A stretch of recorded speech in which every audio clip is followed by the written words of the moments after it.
नमस्कार, आपण बघत आहात महान्यूज 7. मी अनुराग नंदकिशोर शिंदे. तर चला वळूया आजच्या काही ठळक बातम्यांकडे. वर्धा येथील अनुराग जैन पोलीस अधीक्षक यांनी अंमली पदार्थ बाळगणारे व विक्री करणारे गुन्हेगारांवर धडक कार्यवाही करण्याचे स्थानिक गुन्हे शाखेस आदेशित केल्याने त्या अनुषंगाने अंमली पदार्थांची विक्री करणाऱ्या गुन्हेगारांवर कार्यवाही करण्याची स्थानिक गुन्हे शाखेने धडक मोहीम राबवली. दिनांक 16 सप्टेंबर 2025 रोजी स्थानीय गुन्हा शाखा वर्धाचे पथक पोलीस स्टेशन समुद्रपूर हद्दीत पेट्रोलिंग करीत असताना त्यांना मिळालेल्या गोपनीय माहितीवरून आरोपी रेशमा मुस्तफा शेख वय 43 वर्ष राहणं बायपास नाना नानी पार्क चंद्रपूर हिचेवर यांच्यावर मौजा जाम बस स्टॉप परिसर येथे NDPS कायद्यान्वये रेड केला असता आरोपिता जवळील एका ट्रॉली बॅग व कापडी पिशवीमध्ये गांजा अंमली पदार्थ मिळून आला.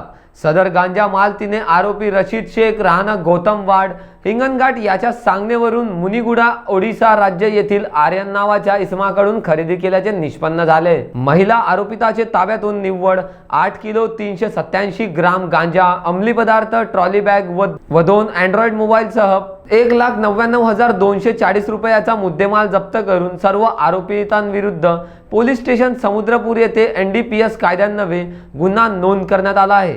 सदरची कार्यवाही पोलीस अधीक्षक श्री अनुराग जैन, अप्पर पोलीस अधीक्षक सदाशिव वाघमारे यांच्या निर्देशनाप्रमाणे स्थानिक गुन्हे शाखा जिल्हा वर्धा चे पोलीस निरीक्षक विनोद चौधरी, पोलीस उपनिरीक्षक सलाम कुरेशी, पोलीस अंमलदार अरविंद येनुरकर, रोशन निंबोडकर, निलिमा उमक, स्मिता महाजन, रवी पुरोहित, अक्षय राऊत, अभिषेक नाईक, अखिल इंगळे व सर्व नेमणूक स्थानिक गुन्हे शाखा वर्धा यांनी केली. वर्धाहून सतेश काळे यांची रिपोर्ट, महान्यूज 7 नागपूर.